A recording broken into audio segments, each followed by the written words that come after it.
है, रथ पर सवार होते हैं भगवान श्री कृष्ण और अर्जुन सवार होते हैं और क्रोध में अश्वत्थामा को मारने के लिए दौड़ते हैं। अश्वत्थामा को ज्यों ही पता चल जाता है कि अर्जुन आ रहा है मारने के लिए, उनके पास कोई भी अस्त्र बचा हुआ नहीं रहता है जो कि अर्जुन पर प्रहार कर सके। एक अस्त्र होता है वो ब्रह्मास्त्र। आज ब्रह्मास्त्र का अनुसंधान करता है, अनुसंधान करने के बाद छोड़ देता है अर्जुन के ऊपर। जब देखता है कि कोई भी ऐसा क्या है जो कि अग्नि को तपा रहा है अर्जुन, तब भगवान श्री कृष्ण से निवेदन करते हैं, रथ पर ही दोनों हाथ जोड़कर बैठ जाते हैं। कृष्ण कृष्ण महाबाहो भक्तानाम भयंकर त्वमेको दह्यमानानाम अपवर्गोसि संसृते। कहते हे भगवान, हे माधव, हमें बचाइए, इस अग्नि से हम नहीं बच सकते, ये बहुत ही प्रचंड अग्नि है, हमें नहीं पता चल रहा है कि ये अग्नि कैसी है। तो भगवान श्री कृष्ण कहते हैं, हे अर्जुन, ये कोई साधारण अग्नि नहीं है, ये ब्रह्मास्त्र की अग्नि है। अगर इससे बचना चाहते हो तो तुम भी ब्रह्मास्त्र चलाओ। आज अर्जुन भी ब्रह्मास्त्र का अनुसंधान करता है और अनुसंधान करने के बाद छोड़ देता है, जिसमें कि भगवान श्री कृष्ण को ये पता होता है कि अगर ब्रह्मास्त्र, दो ब्रह्मास्त्र एक साथ अगर जुड़ जाए, लड़ जाए, तो ब्रह्मांड नष्ट हो जाएगा। आज वेदव्यास जी आते हैं और दोनों ब्रह्मास्त्र को दोनों हाथों में रखते हैं और भगवान को कहते हैं, हे प्रभु, आपने ऐसा क्यों कराया? आप तो जानते हैं कि दोनों ब्रह्मास्त्र लड़ जाएंगे तो सृष्टि नष्ट हो जाएगी। तो भगवान कहते हैं कि अगर सृष्टि नष्ट होगी तो होने दो, पुनः रचना करेंगे, लेकिन हम अपने भक्त को मरते हुए नहीं देख सकते, क्योंकि इसमें हम विराजमान होते हैं, भक्तों में स्वयं हम होते हैं, इसलिए हमने छुड़वाया। और आज प्यारे भक्तों,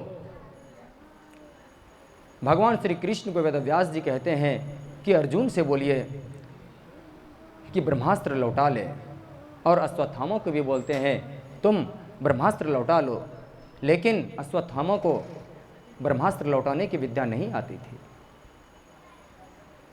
तो अर्जुन दोनों अस्त्र को लौटाते हैं। इसके बाद अश्वत्थामा को पकड़ करके रथ में बांध करके उसके बाद ले जाते हैं। ले जाने के बाद घसीटते हुए ले जाते हैं द्रौपदी के पास और कहते हैं कि द्रौपदी, ये देखो, हमने बाल हत्यारे को लेते आया है, इसे क्या करना चाहिए? जैसे ही तलवार उठाते हैं अर्जुन कि इसे मार दूं, वैसे ही द्रौपदी बोलती है, हे पतिदेव, आप इन्हें मत मारिए, ये ब्राह्मण पुत्र है, ये गुरु पुत्र है।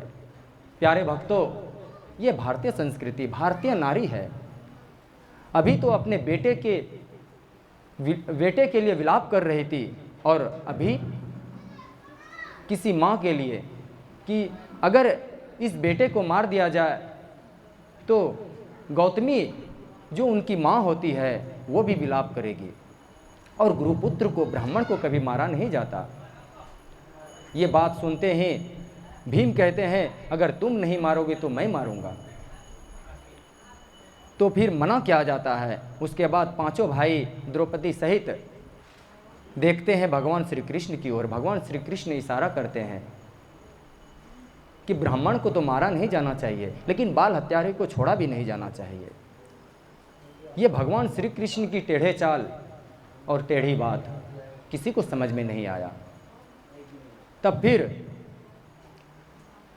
अर्जुन को ये बात समझ में आ जाती है।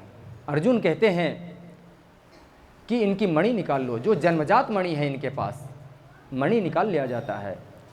भगवान श्री कृष्ण कहते हैं कि अगर ब्राह्मण को अपमानित करके गांव से निकाल दिया जाए तो मृत्यु के समान होता है, और आज भगवान श्री कृष्ण अपमानित करके उसे गांव से बाहर निकाल दिया जाता है। जब गांव से बाहर निकालते हैं तो क्रोध अश्वत्थामा का शांत नहीं होता है।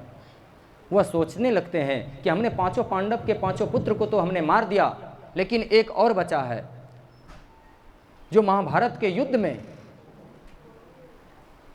एक पुत्र जो गर्भ में है, क्या नाम था उनका, माँ का नाम क्या था, तो जो पुत्र था उनके गर्भ में जो था,